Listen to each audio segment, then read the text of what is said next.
Guardrails, not handcuffs. Drafting, earn-out, and integration covenants.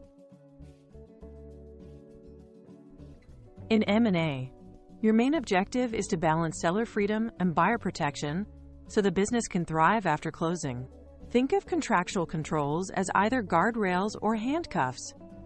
Guardrails guide behavior without stopping motion, while handcuffs create rigid limits that can paralyze a business. We'll focus on practical tools, especially integration covenants and earn-out clauses that preserve the value the buyer paid for while still enabling the seller to grow the company. The goal is a contract that secures the deal's economics without killing momentum or incentives. Integration covenants are specific, post-deal promises about how the business will be run during the earn-out period. They typically cover operations, staffing decisions, branding choices, and IT or accounting systems, basically anything that drives performance. The point is to protect the earn-out's key performance drivers, so results reflect the seller's efforts, not buyer interference. Good covenants are measurable and time-bound. They set clear expectations with deadlines and metrics so both parties know what's permitted and what would breach the agreement. Earn-out protection wording is the contract language that secures future contingent payments to the seller. It does several jobs. It defines the performance metrics and exactly how those metrics are calculated, lays out triggers and the timing of payments, and specifies dispute processes if things go sideways. Crucially, it also clarifies which buyer or seller actions will affect earn-out outcomes, so there's no ambiguity about what counts as interference. Precise wording reduces disagreement and makes it easier to enforce or adjust payments in a fair way. Business realities invariably change after closing. Market shift, key customers leave, or new opportunities emerge, so flexibility matters. Rigid, categorical rules can destroy value or demotivate the seller who needs room to iterate and pursue growth. By contrast, flexible guardrails give the buyer oversight while allowing the seller to innovate and respond to real conditions. The balance lies in protecting the earn-out's economic purpose without micromanaging every operational choice. Oversight enough to prevent bad faith, but freedom enough to pursue upside. When you draft guardrails, aim for objective, limited restrictions. For example, a covenant that forbids major acquisitions without notice rather than banning all growth initiatives.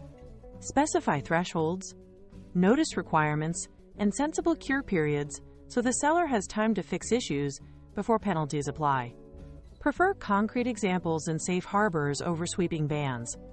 This reduces confusion and litigation risk. Also tie these restrictions to the earn-out period and a materiality standard so small, routine decisions aren't treated as breaches that could destroy value. Include protections that make the earn-out reliable and auditable. Require clear, auditable metrics and a regular reporting cadence so performance can be verified. Build in adjustments for extraordinary items and normalization so one-off events don't skew results. Use contractual tools like caps, collars, or pro rata remedies to limit downside and share risk fairly. Finally, define a dispute resolution path, escalation steps, and expert determination, so disagreements over calculations or actions are resolved quickly and without prolonged litigation. Start negotiations from shared commercial principles. What outcome do both parties want, rather than entrenched positions? Use benchmarking and carve-outs to reduce friction. Agree which activities are typical and which need special approval. Link incentives by aligning seller goals with buyer KPIs, so both benefit from growth. And always draft fallback mechanisms for unforeseen events, like force majeure or key personnel departures, so there's a pre-agreed process rather than renegotiation under pressure.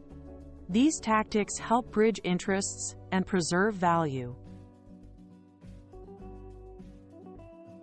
Design covenants to be guardrails, not handcuffs. Precise, measurable, and time-limited, so the business can adapt and grow. Build flexibility through objective thresholds, notice and cure periods, and safe harbors.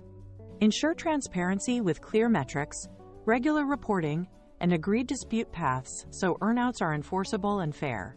The result is a contract that protects the buyer's investment while keeping sellers motivated to deliver growth, preserving value, and enabling continued momentum after closing.